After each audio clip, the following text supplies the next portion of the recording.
Do do do do do do. Joe and Mr. Greg! Hi boys and girls, today I'm going to show you how you can make something like this using just a styrofoam block, a wooden stick, and some markers. It's pretty easy. Here's another example. You can see I drew the lines on the styrofoam block, then I used my color with the marker, and then when I flipped it over, I pressed hard and the color switched over to the other paper. Okay? Now there are a couple extra steps, and that's what I'm going to explain to you right now. First, you need to come up with a design. You can come up with a design a lot like mine in the video, or you can come up with one of your own. One thing you want to do is make sure you press kind of hard, but not so hard that you're going through the paper. That's a bad choice. Or through the styrofoam. Don't go through it. When you do get finished with your design, you're going to switch over to marker, and that's the part where you're going to have to be choosy. What colors do you like best? Do you like really dark colors? Like blacks, blues, purples? Or do you like light colors? Like colors that are in the warm family. Yellows, reds, oranges.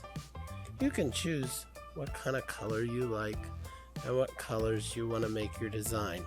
Now you can see I'm just putting in a pretty abstract design here. This isn't really a picture of anything, although it kind of resembles a jungle type plant. So if I would want, I could change it from one color to the other and see which colors work best. But I like dark colors, so I'm going to go ahead and just start coloring right over those lines. And if you wanted to color in each individual space like I did here, you can, but it's not necessary. Some kids will decide to draw pictures in theirs.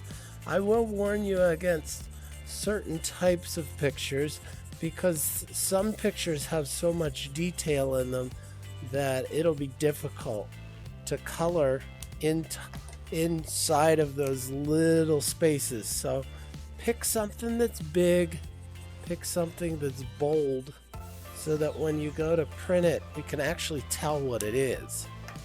Well, I don't know if you can tell, but I'm kind of mixing my colors together. And usually I wouldn't recommend that with markers, although I'm using colors that are in the same family, so it shouldn't affect them that much.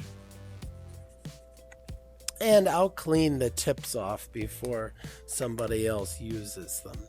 Now I'm going to do something that's kind of surprising. I'm going to be using black over top of all of my colors. That'll make it really, really pop when I go to print. Now you can see I'm going on to another piece of paper, but that's okay because later I'm going to cut out from that paper to glue onto another. It's a lot of steps in this process. Okay, now you can see my fingers have gotten ink on them, but not completely covered. Some boys and girls get very messy with this process. Please do your best to stay clean. The sponge, I'll be doing this step for you. Although if you're doing this at home, you may want to have somebody help you. It's a very, very soft pressure with the sponge. Make your paper kind of wet, not soaking wet, but kind of wet, and then put your sponge off to the side. After that, you're going to take your plate, that's what they call this, just like a styrofoam plate, and you're going to carefully place it. Once it's on there, you can't move it around or your design will get very blurry. Then you're going to press down. And I always tell my kids, it's like giving your paper CPR. You're resuscitating that paper and making it beautiful. And then when you come to peeling it, it'll reveal your image. And you can see that turned out pretty colorful. The blacks and the pinks and the purples and all the colors in between with the blue blending. Oh, I like it. I even like the way the plate looks by itself. Now, if you want, you can put down colors and then put other colors on top. That's what I did here. I put down the rainbow and then I put the black on top. Okay, you can see the color kind of breaks up. It's very beautiful. It's an easy technique and I think you'll enjoy it. I hope yours turns out okay, and I'll see you on the next video.